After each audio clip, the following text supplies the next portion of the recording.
Fog clung to the brick storefronts along Crowne Street. A patrol cruiser's red light pulsed against gilded letters reading Hailty and Son. Nox stepped from an unmarked sedan, peacoat collar turned up, and set his analog watch from face out to face in. Inside the shop, a clock had already stopped. Detective Sergeant Leen met him at the door with a tablet and 2 paper cups of coffee. She laid out the bullet. Edmund Holt, 68. Blunt force trauma to the right temple, found at 7:26 by his apprentice. Nox accepted the coffee and asked who else had been inside. The showroom was a forest of pendulums, brass and walnut, all silent. Edmund Holt lay on green carpet between the counter and the regulators. Above him, a tall brass mantel clock on the counter stood frozen at 7:02. Marin Holt waited by the counter, arms folded tight, eyes red. The medical examiner crouched beside the body, gloved fingers on the temple wound. He put time of death between 6:45 and 7:30, narrower towards 7 by liver temperature. From the floor near Edmund's hand he lifted a heavy brass pendulum bob, already bagged and labeled. Marin gave her account in a soft, controlled voice. She had left for the Preservation Society tea at 6:30, and returned at 7:25 to find the showroom clock stopped at 7:02, and her uncle on the floor. She pointed at the clock as though it were a witness. Nox and Leen stepped through the side door onto an alley stoop. A single muddy boot print sat on the second step half-dried, a Vibram tread cut clean into the drying mud. Leen knelt with a ruler. Nox watched the fog roll past the street lamp. The back office smelled of warm paper and tea. Edmund's consignment ledger lay open on the desk to a page of red pencil corrections beside Marin's initials. A cold coffee cup sat on its saucer, a brown ring soaking the margin. At the ledger's back, a single page had been torn raggedly out. Back in the showroom, Nox circled the counter and crouched to eye level with the stopped mantel clock. He breathed softly on its polished brass base. A pale ring of condensation lifted from the metal, a perfect circle the size of a smaller clock's foot, still drying as it faded. He did not point. He asked Leen, quietly, the temperature in the back stockroom. The clockmaker's workbench sat under a single yellow lamp. On a velvet pad, 11 brass pendulum bobs rested in a row, each ringed by a fine halo of settled dust. The 12th slot was wiped clean in a bright oval, no halo at all. Nox tapped finger to thumb, a slow 3 count. The stockroom was colder, air rich with brass polish and old wood. High on a shelf, a film of pale dust covered the boards except for one bright, clean rectangle, the exact footprint of a small mantel clock. Nox held a palm above the shelf. Cold air pooled there. He turned the silver signet ring on his left hand once. Tobias Cade met them at the Crowne Street laundromat, a stack of folded work shirts between them. His Vibram-soled boots wore the same alley mud as the print on the stoop. He admitted the debt, admitted the anger, said he had been folding laundry since 6:30 and bought quarters at 7:05. The attendant nodded from behind the counter. The old Harrow Preservation Society hall sat 2 doors down. A folding table held a teapot and a clipboard sign-in sheet. Marin's signature appeared at 6:38 and again at 7:24, each in a different shade of blue ink. The hall coordinator confirmed members signed in and out, and the table often went unattended. The Bramble Gallery glowed fluorescent at the back. Iris Pell 50, art collector cool in black silk, walked Nox through the time-stamped guest book at 6:12 and pulled up 3 group photos between 6:30 and 7:25. She spoke of the Vienna regulator and Edmund's stubbornness with frank irritation. No grief. In the office, Leen sat with the ledger and read aloud in a low voice. 2 years of Marin's initials beside consignment entries that never reconciled to the deposits. The red pencil corrections were Edmund's, careful and insistent. The coffee ring on the bottom margin was still fresh. St.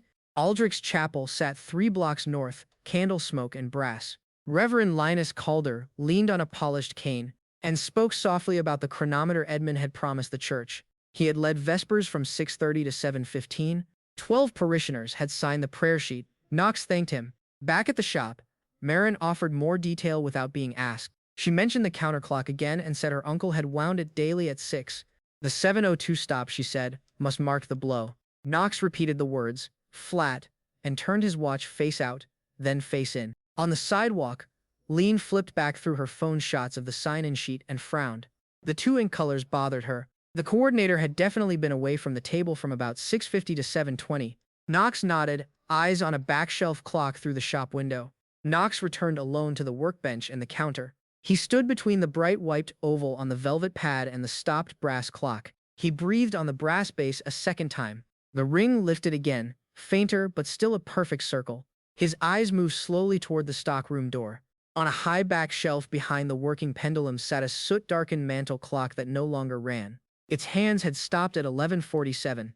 A faded paper tag tied to its key read Docklands, August 2023, for parts. Nox's eyes settled on it. His tapping forefinger went still for one beat. Nox opened a shallow workbench drawer for a loop. Among loose tools and brass shavings lay a thin matchbook, edges scorched. The cover stamped with a small silver monogram reading IH. He lifted the lope, left the matchbook, and slid the drawer shut. On the foggy sidewalk, Leen laid out the suspects on her tablet. Katie had motive and a print but a steady laundromat alibi. Pell had motive and a photographed alibi. Calder had a quarrel and a chapel full of witnesses. Marin had the tea and the sign-in. Nox was staring at the showroom window. Inside, Nox stood close to the stopped clock and spoke quietly to Leen. The hands raised 7:02. The case was cool. The brass base, however, sat a shade warmer than the rest of the counter, just enough to lift a ring of breath. He asked her to feel the brass. She did. Her eyebrows rose. Nox walked Leen through it without raising his voice. The ring on the brass was a footprint, not of this clock, but of a smaller one that had briefly sat on it. The clean rectangle on the cold stockroom shelf was where that smaller clock had lived for months. Someone carried it warm into the showroom, set its hands to 7:02, then returned the original. Minutes don't lie. People do. Leen asked the obvious question quietly. Who had unsupervised access to the workbench, the stockroom, every key, and the time to swap clocks twice in one evening? Nox did not answer. He looked once across the showroom at Marin, wiping a glass case in slow measured circles. Nox lifted Leen's phone and zoomed on the sign-in sheet. The 638 signature stood in one ink. The 724 stood in another. Marin had signed in, slipped 2 doors down through the alley while the coordinator was away from the table, returned and signed out. The 2 signatures bracketed a window she had never spent inside the hall. Nox crossed the showroom slowly and stopped a respectful distance from Marin, hands loose at his sides, voice low. He said he was not going to ask her about the tea, or the boot print, or the torn page. He was going to ask her one thing, about 2 clocks. He gestured gently at the brass base. A clock carried from a cold room into a warm one. He told her almost kindly, a faller almost kindly. Wave riz. A manusmitting set leaves a ring of breath on whatever it sits on. That ring had still been drying when he arrived. He turned the silver signet ring on his left hand once, slowly, and waited. Marin's polishing hand stopped mid-circle. She set the cloth down carefully on the glass. She looked at the brass base, at the empty oval on the pad, at the floor where her uncle had lain. Her shoulders dropped. In a thin, even voice she admitted it. She had been taking from him for 2 years. He had finally seen. She had swung the bob before she had decided to.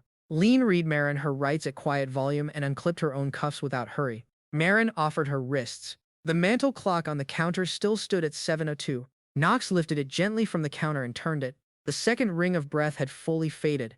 After Marin was let out, Nox lingered in the empty showroom. He walked once to the back shelf and stopped in front of the soot-darkened clock with the Docklands August 2023 tag. He did not touch it. His left forefinger did not tap. Outside, the fog had thickened on Crowne Street.